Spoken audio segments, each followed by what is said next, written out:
नौजवान साथी, आवाज सुन रही मात्र शक्तियां, मंच पर बैठे बुद्धिजीव, आप सभी के चरणों में हरियाणा से आए आपके प्यारे बच्चे हर्ष शिकारा की हाथ जोड़कर राम राम।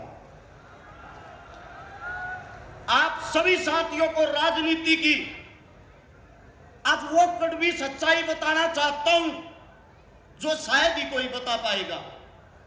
एक बात नोट कर लेना, ये जो अब चुनाव है राजस्थान का, अगर इस चुनाव में आप लोगों ने अपनी एकता नहीं दिखाई, जिंदगी में कभी दोबारा से हिंदुस्तान के अंदर चुनाव नहीं होगा।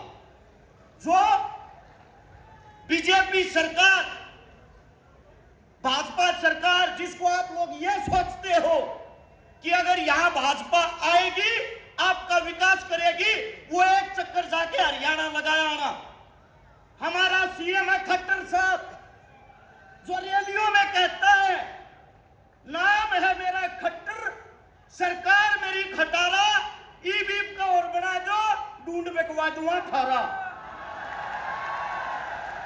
और इनकी पार्टी का सबसे बड़ा जुमलेबाज,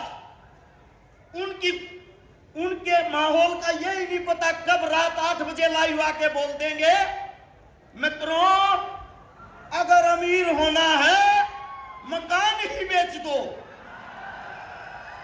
कब तक आप लोग इन झूठे डकोसुओं में फंसे रहोगे?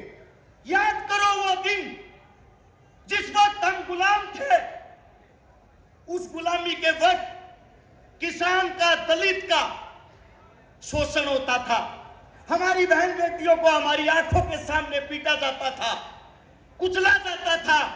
आज भी इस वक्त आपकी इस कांग्रेस राज के सरकार में अभी एक वीडियो वायरल हुई थी, आप सबने देखी होगी, हमारी बहन बेटियों के साथ वही हालात आज किए जाते हैं। आप लोगों ने एक चीज सीख लेनी चाहिए, एक बार यहां सरकार कांग्रेस बनाती है, एक बार बीजेपी, दोनों एक ही थाली के चट्टे बट्टे हैं। एक बार वो खेलता है, दूसरी बार वो। आखिर आप सबसे पूछना चाहता हूं, किसान की, दलित की, मजदूर की सरकार कब आएगी? वो सरकार जब आएगी, आप लोगों के सामने दो कोई नूर इकट्ठे हो गए हैं, जो एक बाबा साहब का दीवाना है तो दूसरा छोटू राम का। और इस हिंदुस्तान के अंदर जिसने संविधान लिखा, बाबा साहब, उसके दीवानों के साथ आज भी क्या किया जाता है आप लोगों को पता है? जब रामनाथ कोविंद एक दलित समाज का बेटा राष्ट्रपति बना और उसने वहां विधानसभा के अंदर अपने पैर रखे, उस विधानसभा को गंगाजल से धोया गया। गंगाजल से कि एक दलित के पैर रखने से वो दूषित हो गई। आज भी दलित भाइयों के साथ इतना अत्याचार होता है, घोड़ी पे नहीं बैठने दिया जाता, मूछे तक नहीं रखने दी जाती। आज भी दलित बहन बेटियों को गलत नजर से देखा जाता है, बलात्कार तक कर देते हैं, रिपोर्ट तक नहीं लिखी जाती। आज बड़ी सभा के माध्यम से आप सभी को एक बात बता देना चाहता हूं, मैं एक हनुमान का सैनिक इन दलित भाइयों की घोड़ी के आगे लट के जोर पर हम खड़े होंगे और हम देखेंगे उस घोड़ी को कौन रोकेगा। अब लड़ाई है किसान की, मजदूर की, दलित की, शोषित की, आदिवासी की, मूल निवासी की। इस देश के असली राजे तुम हो। तुम अपनी ताकत को पहचानो और इन हाथों को मजबूत करो। एक किसान जब खेत में जाता है, अपने साथ दो ही चीजों का इंतजाम करता है, चाय का और पानी का। केटली में चाय डालो और बोतल में पानी रखो। अब आप सभी को बता देता हूं, भाजपा टिकट बांट रही थी, आपस में कानाफूसी चल रही थी।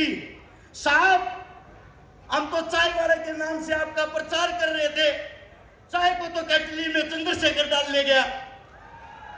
आप सभी को बता देता हूं, ये अंतिम लड़ाई, अगर इस लड़ाई के अंदर आप लोगों ने अपनी ताकत नहीं दिखाई, इस लड़ाई के अंदर आप लोगों ने अपना जोर नहीं दिखाया।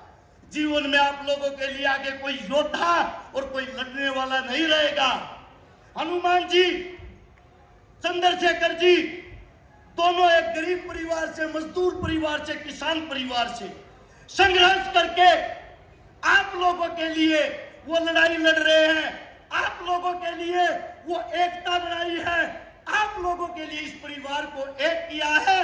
अब आप लोगों ने अपनी ताकत दिखानी है और मैं ये चाहता हूं राजस्थान के अंदर से 200 सीटों पर 200 हनुमान और 200 चंद्रशेखर निकल के आए और भाई साहब के हाथ मजबूत करे। आप सभी साथियों ने इतना प्यार, इतना मान सम्मान दिया। आप सभी साथियों का धन्यवाद। राम राम, जय हिंद, जय भीम, जय छोटू राम।